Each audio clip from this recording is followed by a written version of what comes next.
वालेकुम dear students, how are you. उम्मीद है कि सब खैरियत से होंगे। Now today we discuss about the lens.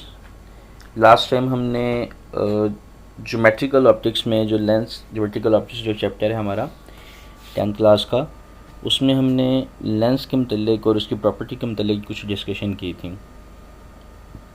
आज इंशाल्लाह उन्हीं डिस्कशन को आगे फर्दर बढ़ाते हैं। लास्ट टाइम जो डिस्कशन थी उस डिस्कशन में हमने प्रिंसिपल फोकस, फोकल लेंथ और इसके अलावा प्रिंसिपल एक्सिस, ऑप्टिकल सेंटर, इसकी टाइप्स ऑफ लेंस, ये सारी बातें डिस्कस की थी प्रीवियस लेक्चर में। आज इससे फर्दर जो है वो हमारे लेक्चर्स की स्टार्टिंग है। आज बेटा हम डिस्कस करेंगे power of lens. What is the power of lens. जैसे कि आपके सामने एक डायग्राम नज़र आ रही है आपको, यहाँ पे इस विंडो में आप देख सकते हैं। इस ओपन विंडो में विंडो के बाहर, खिड़की के बाहर एक व्यू नज़र आ रहा है आपको, उसमें कुछ बिल्डिंग्स वगैरह हैं। और इस बड़े से फोकस को हमने स्क्रीन के ऊपर स्मॉल इन साइज़ में उसकी जो फॉर्मेशन ऑफ इमेज है उसको हमने हासिल कर लिया।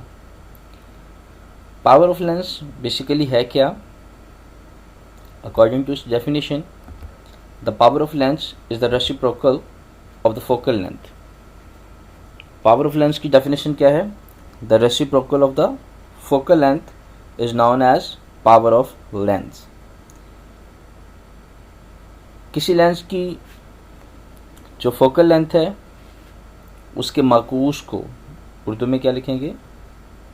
किसी लेंस की फोकल लेंथ की माकूस को हम किसका नाम देते हैं? पावर ऑफ लेंस का नाम देते हैं। इसका यूनिट क्या है बेटा? इसका यूनिट पर मीटर है। 1/मीटर भी लिख सकते हैं, या फिर ऑप्शन में m⁻⁻1 लिख सकते हैं। ये ऐसा क्यों है? क्योंकि फॉर्मूला है इसका P = 1/f। f क्योंकि फोकल लेंथ है, और फोकल लेंथ होने की वजह से यहाँ पे क्योंकि एक लेंथ है तो लेंथ का यूनिट तो क्या होता है बेटा? मीटर। तो इसलिए बेसिकली इसका यूनिट तो मीटर है, लेकिन फोकल लेंथ का यूनिट मीटर है, पावर का मीटर नहीं है। क्योंकि ये बटे के नीचे है इसलिए पर मीटर है या फी मीटर। और इस फी मीटर को हमने एक नया नाम दे दिया। वो नाम क्या है? इस नाम को हमने जाहिर किया है किससे? डायऑप्टर से। तो बेसिकली यहाँ पे जो पावर ऑफ लेंस का यूनिट है वो है डायऑप्टर, 1d जैसे कि है यहाँ पे। और इसको जाहिर करते हैं हम, जी बेटा हम नेक्स्ट बात कर रहे थे कि डायऑप्टर्स बेसिकली यहाँ पे मैंने बताया अभी आपको 1d जो है वो इक्वल टू किसकी होगा? पर मीटर के। 1 फी मीटर या पर मीटर, ये इसका यूनिट है। और यूनिट के साथ इसकी जो रिप्रेजेंटेशन है मैंने अभी बताया, इसको प्रेजेंट करते हैं पावर को किससे? कैपिटल P से। तो आप इसके लिए हेडिंग जो है यहाँ पे लिख सकते हैं। ठीक है, हेडिंग क्या बनेगी? रिप्रेजेंटेशन। ये ऊपर हेडिंग क्या बन जाएगी? इसकी डेफिनेशन।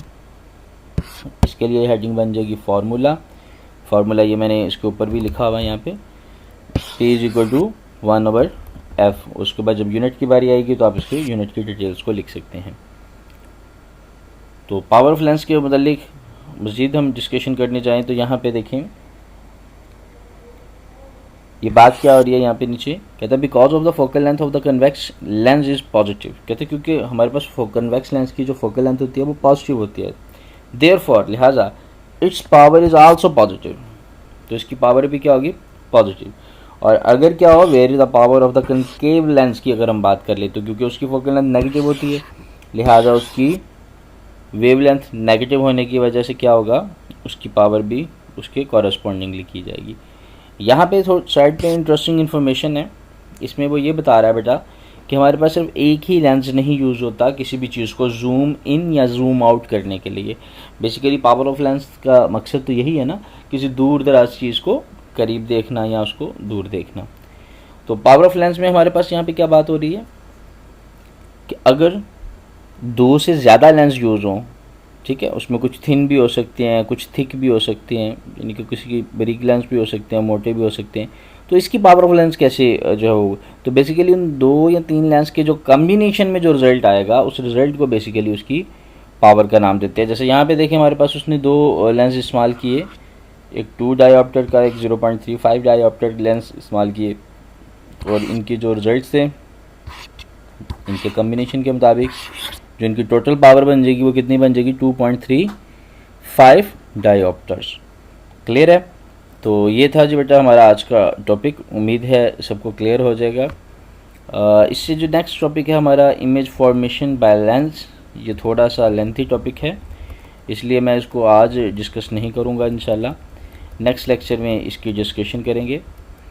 तो आज के लिए ये एक्टिविटीज़ इनफ है, इतना ही काम काफ़ी है। हाँ, इससे आगे further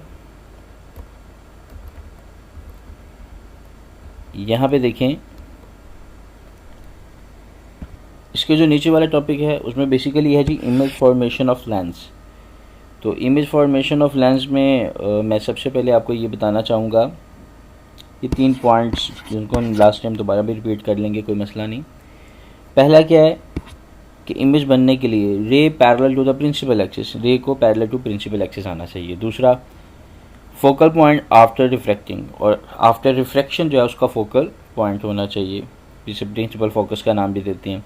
the ray passing through the optical centre is passes straight lens and remain undeviated, यानी कि हमारे पास जो रे क्या है, passing through the optical centre, एक तो ये रे है ना, लाइक दैट, यहाँ पे आपको मैं दिखाता हूँ। एक तो ये है जो पैरेलल टू प्रिंसिपल एक्सिस आई, उसमें फोकल लेंथ पॉइंट में से गुजर गई।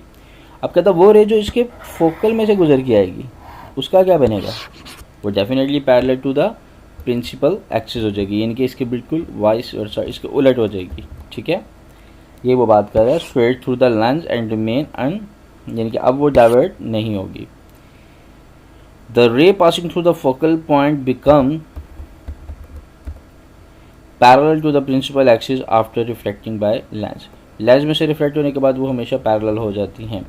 अच्छा जी, ये तो 3 पॉइंट्स थे जिसको इंशाल्लाह हम आगे डिस्कस करेंगे। ये छोटी सी आगे डायग्राम्स भी हैं, ये सारी आगे इमेज की फॉर्मेशन कन्वेक्स लेंस में भी है। तो इंशाल्लाह ये एक ही टॉपिक है जिसको हम कम्प्लीटली डिस्कस करेंगे। आज के लिए इतना ही काफ़ी है, तो कल तक के लिए अल्लाह हाफिज़।